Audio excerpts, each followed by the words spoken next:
鬼滅の刃が実は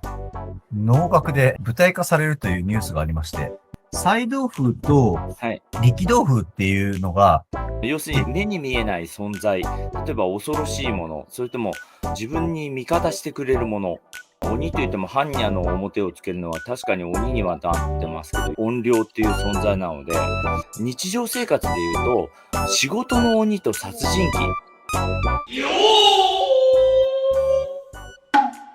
皆さん、こんにちは。ゆうあみです。能楽チャンネルのご視聴ありがとうございます。このチャンネルは約650年受け継がれる日本の伝統芸能、能楽についてわかりやすく紹介していくよ。ぜひ、最後まで見ていってね。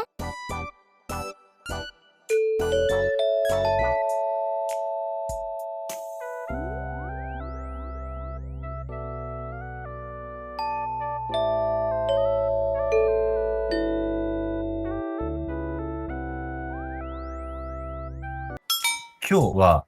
世阿弥の世界観における鬼の心というテーマでやっていくんですけれども、これ、鬼滅の刃が実は能楽で舞台化されるというニュースがありまして、野村萬斎さんがね、演出と出演もされているそうなので、野村萬斎さんがね、記者会見か何か発表していたところで言うとね、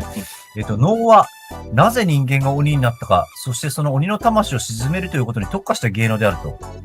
だから、そういう意味では、鬼滅の刃を描くには、最適の芸能であると思いますというふうにおっしゃっているというところの、祭道風と力道風っていうのがあって、僕は世阿弥の本を見ていたときに、なんか、この言葉がまず気になって、なんじゃこりゃって思って、いまいち意味がわかんなかったんですけれども、なんか、どうやら鬼の演じ方って言えばいいんですかね。のことらしいというところまでは、なんとなくそうなのかなっていうふうに思って、まあ、激しく演じるのと、それからなんか人間っぽく演じることっていうか、なんていうんですかね。力道風がどっちかというとパワフルなイメージで、祭道風がなんかもう少し普通っていう感じなのかなと勝手に拙い感覚で思ったんですけど、よくわかってません、正直。ですので、もう少しそのあたりを踏み込んでお話をしていただくと良いかなと。なんかこの鬼っていうのがちょうどその鬼滅の刃の本当にタイトルの通り中心テーマなので、能楽自体が結構鬼っていうものがよく出てくるイメージではあります。鬼っていうか鬼っぽいもの。なので、基礎として押さえておくと楽しめるんじゃないのかなっていう予感がありますので、そのあたりをお話をしていきたいと思います。力道風と祭道風と言ってもですね、鬼というのがまず何かっていうところになってくると思うんですよね。あ、確かに。なんていうんだ、力道風と祭道風だけですね、なんかこう突然出てきても、一体何なんだってことになると思うので、まあ、これは世阿弥が説いた鬼というものの演じ方っていうのは堀内さんのおっしゃる通りで、まあ、大分された2つなんですけど、この2つのどっちかにしろということではないですね、現代。まだ伝わっている伝承としては。あ、そうなんですね。それは世阿弥もいろんな伝承の中で力道風と祭道風のことは書き残しているんですけど、まあですから鬼というものが人以外のもの。あ、幅広いんですか？少し幅広く取っておいた方がいいと思います。要するに目に見えない存在、例えば恐ろしいもの、それとも自分に味方してくれるもの、あとは大きい力を持っているもの、それともなんかせこいことばっかりやってるちっちゃいもの、あと仏像の下に踏んづけられてるのも鬼といえば鬼ですし。そんなに？なので、ただ能のキャラクターとして出てくる、例えば冥土の鬼というと閻魔大王であるとか、あとは地獄の鬼とかですね、そういう存在として出てくるのもありますし、人の心を持って鬼になるっていうと、大江山の酒呑童子とか、あと、鬼といっても般若の表をつけるのは確かに鬼にはなってますけど、怨霊っていう存在なので、その鬼に分類するかどうかっていうのは、またこれ諸説あると思うんです。なんか、混乱してきました。僕は般若の鬼の面は、が、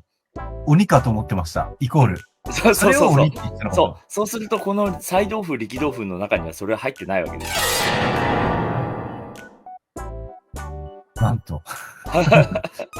あら。なので、もうちょっとですね、ここは本当に感覚的に、あ、これって鬼だよねとか、あ、これ鬼じゃないよねっていうのが、なんとなく感覚的に共有されてないと、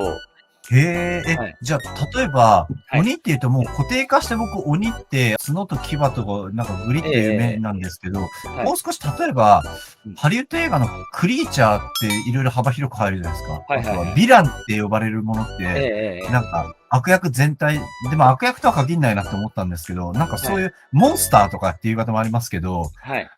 あ、そのぐらい枠が広かったり、場合によってはもっと、なんだ、あ、象徴そうですね。的なものまで含んじゃう。うん。そう風景とかそうそうそう。景色まで入れちゃう感じですか？じゃあ。そうそう、だからモンスターとか、ゴーストって言ったらどこまで入るかっていうところになってくるんですね。あと、もう一つ、幽玄とも似てるなって思ったんですけれども、なんとなく。幽玄というのがここで語られてるのは、鬼であっても、その舞台上のものですから、リアルに汚い口から血を垂れ流して生肉を貪ってるという姿ではないんですね。ある程度美しい姿としてこう描かれるわけです。そういう見どころのことが幽玄なんですね。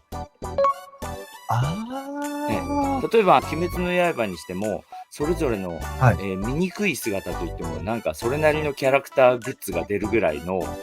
何かこう、うんファンができるぐらいの、人の目を引きつける存在だったりするわけですね。割とそうですね。はっきりしてるっていうか、そうそうそうそう個性が強烈ですよそうね。それが本当に目を背けたくなるようなものだったら、そもそも映画見たくないわけですよ。はい、はい。だからそこのリアリティじゃなくて、やっぱり目を引きつけるものというキャラクター作りでいう意味での幽玄なので、これは舞台上のリアリティっていうのとはまた違いますよね。キャラクター作りです。なるほど。それとあとこの菜豆腐、力豆腐っていうのは、人の心を持った鬼と、もう心自体が鬼であるっていうような存在っていうのがですね、日常生活で言うと、仕事の鬼と殺人鬼。はい。例えば仕事の鬼っていうのは心は鬼かっていうと、心は人なんですよね。例えば堀内さんが締め切り前で執筆の鬼になってた時に、心は人なんですよ。はい。殺人鬼っていう風になると、通り魔とかですね。ああいう人は心が鬼になっちゃってるんですよ。確かに。確かに。そういう違いで捉えていただくと、捉えやすいかなと思うんですね。舞台上の演出を舞台で見てこれが力豆腐ですよとか、これが菜豆腐ですよって言ってもですね、自分で演じてたり何かしないとですね、いや、そうなんだなっていうだけで。そうか、なんかわかりました。要は、世阿弥って結局演じ手に対して語ったものが、やっぱり風刺家電になったりしますので、そうそうそう。観客に向けて、これは、はい菜豆腐として、こういうものであるとか、力豆腐とこうであるっていうのを解説したものじゃないっていうことが、そうそうそうそう。ことですよね。そう、もちろんそうです。参照するときに、ええやってる人は、立派な菜豆腐だった、そういう捉え方できるかもしれないですけど、多分、えやったことない人には、ええそこまで深くはわからない世界かもしれないですね、そしたら。あと完全分離したものではなくて、あやっぱりこう、混じり合わせるものですよね。仕上げとしては。例えば、普通の演技でも力豆腐 5% 混ぜてみるとかですね。感覚的なものっていうんですか、だから100% ピュア力豆腐っていうのは、逆にちょっと難しいんじゃないかと思うんですよ。仕事の鬼の時に、ええ心も鬼っぽい時ありますし、変な話。ただそういう一時的になってるものっていうのはやっぱり心は人なんですよ。それは、そうなんですね。だから、仕事の鬼とかって言っても、よし、終わったらビール飲むぞとかって思ってるのは心は人じゃないですか。心の人です。はい。